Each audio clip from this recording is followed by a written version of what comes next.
चलो गुरुदेव हमारे जहाँ हमारे घर में हमारे जो बुजुर्ग हैं वो अगर हैं तो हम लोग निश्चिंत रहते हैं।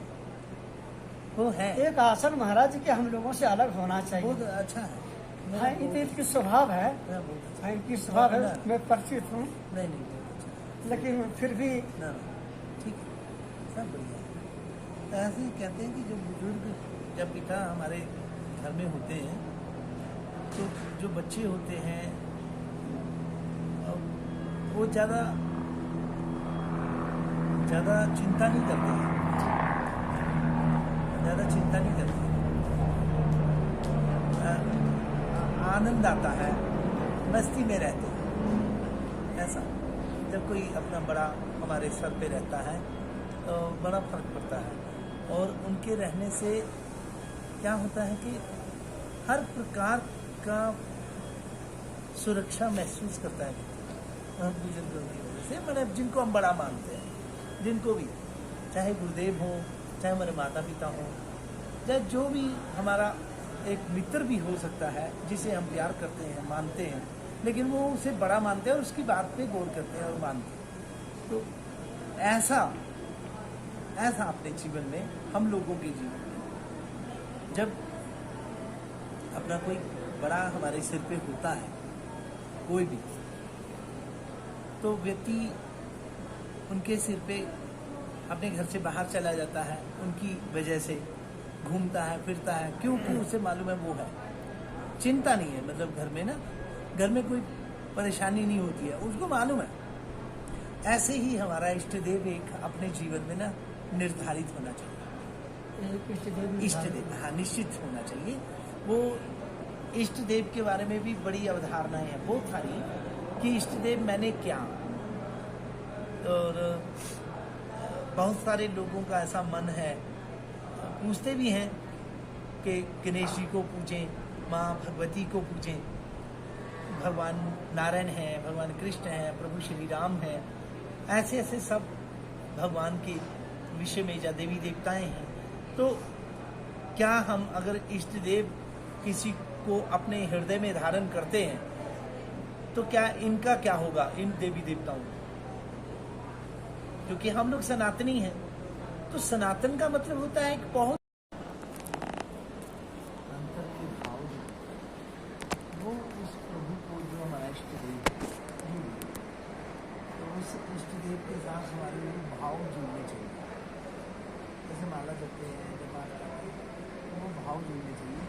तो जो भी जाप करते हैं हम, या जो भी पाठ करते रहें, वो नित्य नियम है, लेकिन इधर से जुड़ाव होना चाहिए, ना कि पाठ ज़्यादा होना चाहिए। तो पाठ ज़्यादा नहीं होना चाहिए, यहाँ से जुड़ाव होना चाहिए। तो वो पाठ है या जाप है, वो इसीलिए होता है, इसीलिए किया जाता है कि ज़्यादा से ज़्यादा उस प्रभु से जुड़ सके, उसकी याद बनी रहे, उसका ख्याल हमारे हृदय में बना रहे, वो याद भूले नहीं। बस उसी के लिए साधना, उसी के लिए अपना जाप करते हैं, उसी के लिए पाठ करते हैं बस। तो वो याद बनी रहे, उसके लिए क्या क्या कर सकते हैं, जो जैसा मार्ग अच्छा लगे।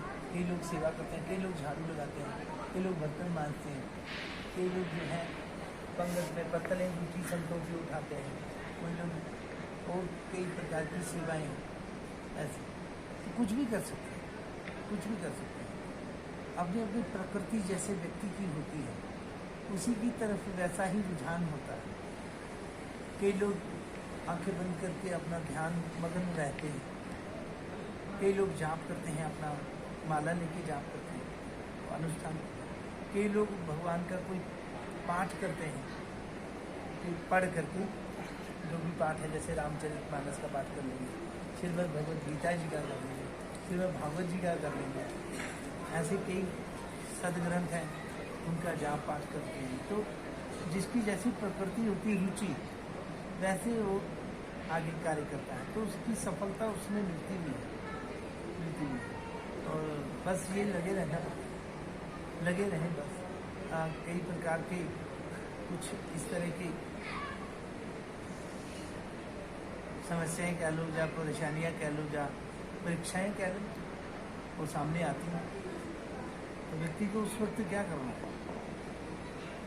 उस वक्त क्या करना है? बस उससे पहले करना है। जब समस्या आ गई है, सामने कोई चीज़ हमारे ऊपर लद गई, तब क्या करना है? आग लग गई, अब धुआं खोद के कोई फायदा नहीं। पहले करो, पहले करो। तो यही सत्संग है जो आप इतनी अच्छी बात बोलते हैं कि साधना के विषय में पता होना चाहिए। सबसे पहले ये पता जरूर होना चाहिए कि इस मार्ग में ये भी है, इस मार्ग में ये भी है, इस मार्ग में ये भी है। बंद करा दे। अड़चन जो भी हो, अपने अपने स्वभाव के अनुसार व्यक्ति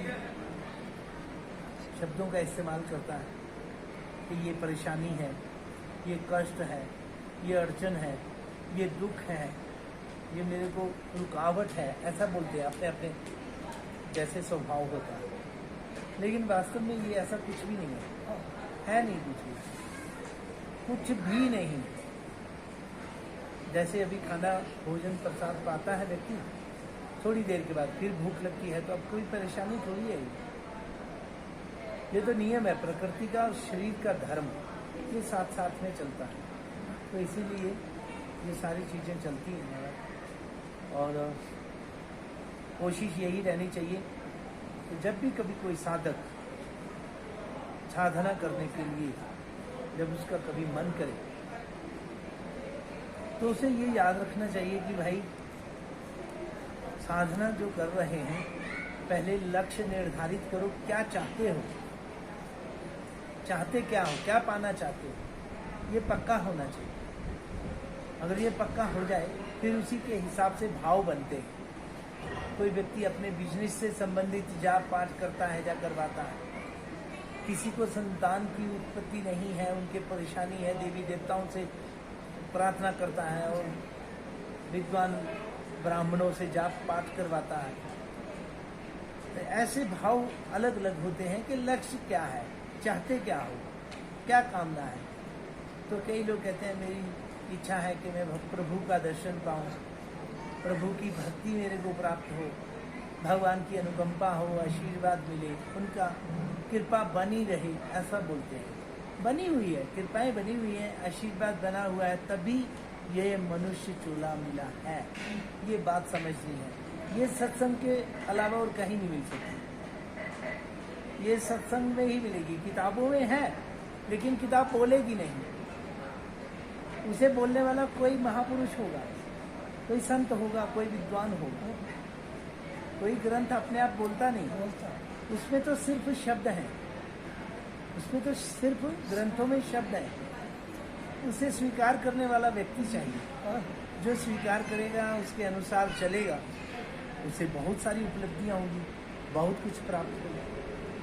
और वो अपना लक्ष्य निर्धारित करना चाहिए कि मुझे क्या चाहिए, मुझे क्या करना है। तो इसलिए सत्संग पहले बहुत जरूरी है। प्रथम भक्ति संतन कर संगा। सबसे पहले प्रथम भक्ति जो है सत्संग, सत्संग होना चाहिए। उससे कपाट खुलते हैं, ज्ञान के प्रकाश होते हैं, वो दरवाजे खुलते हैं। अज्ञान नाम की चीज वैसे भी कोई है ही नहीं, जिसको बोलते हैं ना अज्ञान है। अज्ञान नाम की चीज ही नहीं है, खाली शब्द है। ज्ञान ही ज्ञान है, सब ज्ञान ही ज्ञान है। अज्ञान कहाँ है? केवल सोच भटका है ही नहीं, अज्ञान तो है ही नहीं। कहाँ है अज्ञान? सारा तो सृष्टि उसी की है। क्या बोलेंगे कि ये खराब है? अगर ऐसा होता तो सूर्य भगवान इस धरती पे जब आते हैं तो अच्छी बुरी सभी चीजों पे उनका प्रकाश जाता है। तो वो बोल सकते हैं कि ये अज्ञान है, ये गंदगी है, मैं नहीं जाता इस पे। ऐसा कुछ नहीं है। ये धरती है, धरती कितनी कृपा है इस धरती की, हम सब जीव मात्रों को, सब पे कि गंदगी कर रहे हैं, बहुत ज्यादा गंदगी कर रहे हैं, क्या क्या नहीं कर रहे हैं इस पे, लेकिन फिर भी वो सहन कर रही है। क्यों? क्योंकि वो प्रभु की आज्ञा का पालन करती है। कुछ भी नहीं, अज्ञान गंदगी कुछ है ही नहीं। अज्ञानता नाम की कोई चीज नहीं है, सिर्फ शब्द है। शब्द का मतलब होता है कि जानकार नहीं है, बस इसका मतलब होता है जानकार। तो ये जानकारी हो जाए, ये जानकारी होगी सत्संग से, प्रथम गति संतन। बस उससे फिर आगे बढ़ता है व्यक्ति, अपने लक्ष्य की प्राप्ति होती है। और परमात्मा की कृपा तो सच में है ही। नहीं होती तो ये जो मानव चूल्हा, जैसे रामचरितमानस में साफ स्पष्ट है कि बड़े भाग मानुष तन पावा, तो बहुत बड़ी बात है कि भाग्य मैंने आशीर्वाद है, इसके ऊपर कृपा है। बारंबार बोलने की आवश्यकता नहीं है कि हे भगवान मेरे पे कृपा करो, हे दयालु, हे परमात्मा मैं आपको नमस्कार करता हूँ, मेरे को आशीर्वाद दो। क्यों दो? दिया हुआ है ना, ये दिया हुआ है, आप कर्म करो, आप कर्म करो, बस ये है सबसे प्रथम कि भाई आप इतना सब कुछ हो गया तो अब कर्म करो। आशीर्वाद तो मिला हुआ है तो कर्म क्या करना है? कर्म ये है कि सबसे पहले जो है आप क्या कार्य करते हैं उस कार्य को मन लगा के करो, मन से दिल से करो उसको, पूरे प्यार से उसको अच्छी सफलता प्राप्त हो, वो प्रभु की आशीर्वाद कृपा बनी रहेगी। करेंगे तो ये बड़ी कृपा है। जय बद्री विशाल। प्रभु श्री राम को हमने इष्टदेव मान करके हृदय में धारण किया है, तो ठीक उस बच्ची की तरह जैसे वो अपने परिवार में अपने पति की वजह से सबकी सेवा करती है, सबकी सेवा करती है और सबको प्रसन्न रखने की पूरी चेष्टा कर्म करती है, तो वो सिर्फ इसलिए करती है कि मेरा पति प्रसन्न रहे, मेरे से कोई त्रुटि ना हो जाए, मेरे से कोई भूल चूक ना हो जाए, इसलिए वो सजग रहती है, सतर्क रहती है। क्यों? इनकी सबकी सेवा करती है इसलिए कि अपने पति की कृपा का वो आशीर्वाद प्राप्त करना चाहती है। तो इसीलिए गुरुदेव के प्रति भी ऐसी धारणा और भावना होनी चाहिए, हमारे हृदय में ऐसी धारणा होनी चाहिए, भावना होनी चाहिए कि जो हमारे गुरुदेव हैं तो संत महात्मा भी किसी ना किसी के गुरुदेव तो हैं। तो इसीलिए अपने हृदय में भाव अच्छे होने चाहिए, आदर भाव होना चाहिए, सम्मान जनित महापुरुषों को प्रणाम किया जाए और उनसे आशीर्वचन लिए जाए और अपनी जो साधना है हमेशा उनको प्रणाम करते हुए बोले कि भगवान सफल हो, ऐसा कुछ हमें मार्ग बताएं। तो कृपा होती है, हमेशा होती है और होती आई है। संतों की कृपा तो प्रथम भक्ति संतन कर संगा। तो ये बिल्कुल निश्चित है कि संतों के सत्संग से हमें आगे मार्ग मिलता है जहां हमारा इष्ट देव विराजमान है। जय बद्री विशाल।